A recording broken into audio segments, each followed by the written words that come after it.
তো বন্ধুরা, ভিডিও শুরুর আগে বলে দেই, আমি কোনো এক্সপার্ট নই। বিভিন্ন ওয়েবসাইট থেকে রিসার্চ করার পরেই আপনাদের জন্য এই ভিডিওটি প্রস্তুত করলাম।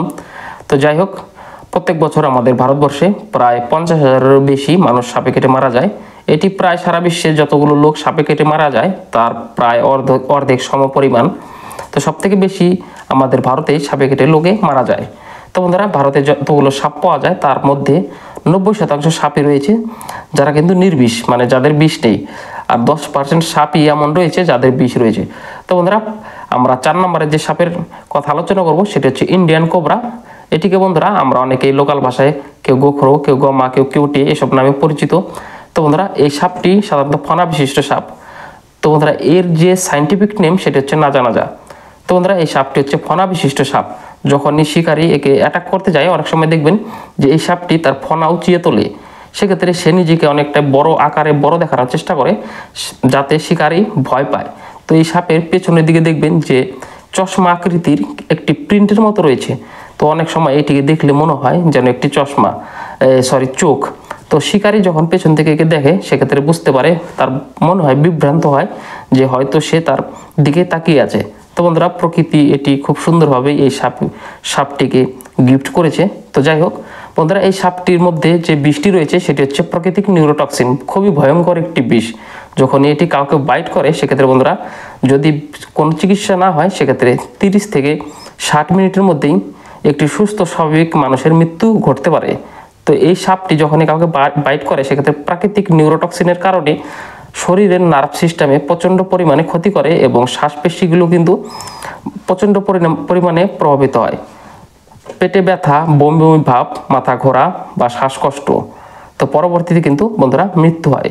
আর বন্ধুরা, এটি কিন্তু শরীরকে প্যারালাইসিস করে দেয়। তো বন্ধুরা, এই সাপটি সাধারণত অনেক সময় বাইট করে মিসবাইট। তো মিসবাইট কি বন্ধুরা, অনেক সময় বাইট করে কিন্তু বিষ ইনজেক্ট করে না। তো বন্ধুরা, এই সাপটি সাধারণত জঙ্গলে থাকে। অনেক সময় খাবারের সন্ধানে ইঁদুর টিঁদুর ধরার জন্য কিন্তু অনেক সময় লোকালয়ে চলে আসে। সেক্ষেত্রে যখনই এই ধরনের সাপ দেখবেন অবশ্যই দূরে থাকার চেষ্টা করবেন। তো বন্ধুরা, এরপরে যে সাপটি রয়েছে সেটি হচ্ছে কমন ক্রেত। এটিকে আমরা বাংলায় বলি শাখামতি। তো বন্ধুরা, আমরা অনেক সময় রাস্তা পারাপার হই, যখন রাতের বেলা দেখবেন যে ওই সাপটি রাস্তা অনেক সময় পার হয়। এই সাপের কালার হচ্ছে বন্ধুরা কালো এবং এর শরীরে কিন্তু হোয়াইট মানে রিং টাইপের প্যাটার্ন রয়েছে। তো বন্ধুরা, এই সাপে কিন্তু কোনো ধরনের কোনো ফনা নেই। তো এই সাপটিকে সাধারণত সাইলেন্ট কিলারও বলা হয়, কারণ এর যে বীজ দাঁত খুবই তীক্ষ্ণ এবং ছোট। এটি যখনই কাউকে বাইট করে সেক্ষেত্রে কামড়ানোর পরে কখনোই কিন্তু অনেকেই বুঝতে পারে না, যে ভাবে যে পিঁপড়ে কামড়েছে, বা অনেক সময় তো বোঝাই যায় না, কারণ এর বীজ দাঁত কিন্তু খুবই ছোট। আর এর যে বিষ রয়েছে বন্ধুরা, প্রাকৃতিক নিউরোটক্সিন, এটি কিন্তু ইন্ডিয়ান কোবরা সাপের থেকেও বেশি ভয়ঙ্কর। তো ফ্রেন্ডস, এটিকে সাইলেন্ট কিলারও বলা হয় এই জন্য এর যে বাইটের যে অবস্থা অনেকটা পিঁপড়ের মতো। যখন কোনো পিঁপড়ে কামড়ায় সেক্ষেত্রে অনেক সময় বোঝাও যায় না। তো এটির কিন্তু প্রায় সেরকমই, যখন কাউকে বাইট করে সেক্ষেত্রে অনেক সময় বোঝাও যায় না যে ক্ষতস্থান বা ক্ষত চিহ্ন, কারণ এই সাপের যে বীজদাত্রী রয়েছে অনেকটাই ছোট, তীক্ষ্ণ, সূচের মতো। সেই জন্যই কিন্তু অনেক সময় বোঝা যায় না। প্রায়শই পিঁপড়ের মতো কামড়ের মতো মনে হয়, অনেক সময় ব্যথা করেও, সেক্ষেত্রে অনেক সময় বোঝাও যায় না। তো বন্ধুরা, এটা সাধারণত অনেক সময় বিছানাতে উঠে পড়ে। এই অনেক সময় বন্ধুরা যখনই যাকে বাইট করে সেক্ষেত্রে সে বুঝতে না পারায়, অনেক সময় যখন সে বুঝতে পারে তার হয়তো খারাপ লাগে ততক্ষণ কিন্তু অনেকটাই দেরি হয়ে পড়ে। তো বন্ধুরা, এইটি যখনই কাউকে বাইট করে সেক্ষেত্রে যে সব সিমটমগুলো দেখা যায়, তো বন্ধুরা, হাত পায়ে ঝিনঝিন করা, মাথা ব্যথা করা, পেট ব্যথা করা, বমি ভাব, শ্বাসকষ্ট। তো অনেক সময় বন্ধুরা কথা বলতে বা কোনো কিছু গিলতে অসুবিধে, চোখে ঝাপসা দেখা। তো বন্ধুরা, পরবর্তীতে বডি প্যারালাইসিস হয়ে যাওয়া, শ্বাসযন্ত্রের ক্রিয়াকলাপ বন্ধ হয়ে যাওয়া। তো পরবর্তীতে বন্ধুরা মৃত্যু ঘটে। তো বন্ধুরা, এটি হচ্ছে সাইলেন্ট কিলার কমন ক্রেত, যাকে আমরা বাংলায় শাখামতি বলে থাকি। তো বন্ধুরা, এরপরের যে সাপটি রয়েছে সেটি হচ্ছে রাসেলস ভাইপার। তো রাসেলস ভাইপার হচ্ছে বন্ধুরা ভাইপার প্রজাতির সাপের মধ্যে সবথেকে ভয়ঙ্কর একটি সাপ, যার মধ্যে রয়েছে বন্ধুরা ভয়ঙ্কর হিমোটক্সিন বিষ। তো বন্ধুরা, এটিও সাধারণত কোনো ফনা বিশিষ্ট সাপ নয়, এটি হচ্ছে বিনা ফনা বিশিষ্ট একটি সাপ। তো বন্ধুরা, এর যে দীর্ঘ আয়তন, এটি কিন্তু খুব ছোট একটি লম্বায় আকারে ছোট একটি সাপ। তো বন্ধুরা, এই সাপের একটি প্রধান বৈশিষ্ট্য হচ্ছে কিন্তু বন্ধুরা আমরা যেমন প্রেসার কুকারে যখন সিটি মারে প্রায় এটিও কিন্তু সেরকমই খুব জোরে জোরে সিটি মারে। তো এটি সাধারণত মাঠে ঘাটে থাকে। অনেক সময় কৃষকরা যখন মাঠে যায় সেক্ষেত্রে জমিতে এইসব সাপ থেকে থাকে বন্ধুরা, এই রাসেলস ভাইপার। তো সেই সময় জমিতে থাকা অবস্থায় কিন্তু অনেক সময় কেউ কাজ দিয়ে গেলে বা কোনো পায়ে টাচ পড়লে সেক্ষেত্রে বাইট করে। তো এর বাইট করার স্পিড প্রচণ্ড পরিমাণে, কয়েক ন্যানো সেকেন্ডের মধ্যে কিন্তু এই সাপটি বাইট করতে পারে।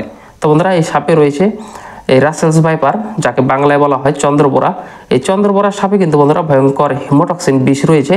তো বন্ধুরা এই যে হিমোটক্সিন বিষ যখনই বডিতে ইনজেক্ট করে দেয় সেক্ষেত্রে কিন্তু সেই জায়গার টিস্যুগুলো ভয়ঙ্করভাবে খারাপ হয় এবং সেই জায়গাটা কিন্তু বন্ধুরা ফুলে যায়, গ্যাংগ্রিন হতে শুরু করে পরবর্তীকালে।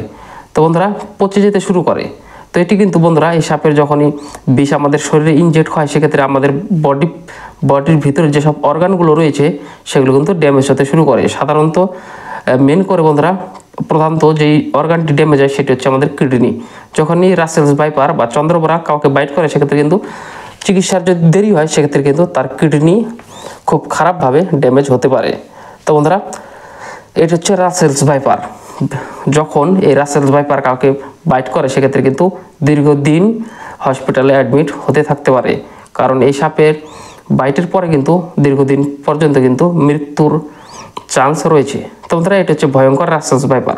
তো এরপরে যে সাপটি রয়েছে সেটি হচ্ছে বন্ধুরা ব্যান্ডেড ক্রেট। তো ব্যান্ডেড ক্রেট বন্ধুরা আপনারা হয়তো দেখেননি, এই সাপটি খুব কম পরিমাণে দেখা যায়। এর বডি প্যাটার্ন শেপ হচ্ছে ভি আকৃতির, ওপর থেকে সুচালো টাইপের, নিচে একটু থ্যাবড়ানো, মানে ভি শেপের। এই সাপের শরীরে ইয়েলো এবং ব্ল্যাক স্পট রয়েছে। তো বন্ধুরা এই সাপটি দেখতে অনেকটাই সুন্দর হয়ে থাকে। বন্ধুরা এই সাপটি অনেকটাই ভীত, চট করে কাউকে বাইট করে না। তো এই সাপটি নিজেদের প্রজাতির মানে সাপ খেয়েই বেঁচে থাকে। তো বন্ধুরা এই সাপে রয়েছে ভয়ঙ্কর নিউরোটক্সিন বিষ, যেটি এই সাপটি কিন্তু বন্ধুরা চট করে কাউকে বাইট করে না। যদি বাইট করে সেক্ষেত্রে তার বাঁচার চান্স কিন্তু খুবই কম। তো বন্ধুরা এই সাপে রয়েছে ভয়ঙ্কর নিউরোটক্সিন বিষ, যা শরীর প্যারালাইসিস করে দিতে পারে, পরবর্তীতে শ্বাসযন্ত্রের ক্ষতি হতে পারে এবং শ্বাসকষ্টে সেই ব্যক্তির মৃত্যু হতে পারে। তো বন্ধুরা এটা হচ্ছে ব্যান্ডেড ক্রেট।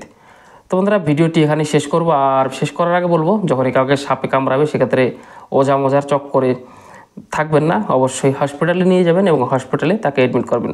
সাধারণত সদর হসপিটালে যে কোনো সাপের অ্যান্টিভেনাম পাওয়া যায়। যখনই আপনি হসপিটালে ভর্তি করবেন কাউকে সাপে কাটা রোগীকে, সেক্ষেত্রে তার বাঁচার চান্স কিন্তু 100% যদি সময়ের মধ্যে নিয়ে যেতে পারেন। আর ওঝা মোজার চক্করে যদি পড়েন সেক্ষেত্রে কিন্তু বিষাক্ত সাপে কামড়ালে কোনো ওঝার বাপই কিন্তু বাঁচাতে পারবে না। তো বন্ধুরা এই ভিডিওটি আজকের মতো এই পর্যন্তই। তো বন্ধুরা ভিডিওটি শেষ করার আগে বলবো যে এইসব সাপ পোকামাকড় অনেক সময় বন্ধুরা খাবার, ইঁদুর পোকামাকড় বিভিন্ন কিছু ধরার জন্য কিন্তু অনেক সময় জঙ্গল থেকে লোকালয়ে চলে আসে। তো যাই হোক বন্ধুরা, অনেক সময় রাস্তাঘাটে বর্তমানে গরমের দিন পড়েছে, লাইট টাইট নিয়ে ঘোরাঘুরি করবেন। আর বাড়িতে যখনই পেছানা করবেন সেক্ষেত্রে অবশ্যই ভালো করে মশারি গুজে শোবেন। তো যাই হোক বন্ধুরা আজকের এই ভিডিওটি এইটুকুই। আর দেখা হচ্ছে পরের একটি ভিডিওতে নতুন কোনো টপিক নিয়ে। তখন ভালো থাকবেন, সুস্থ থাকবেন। ধন্যবাদ।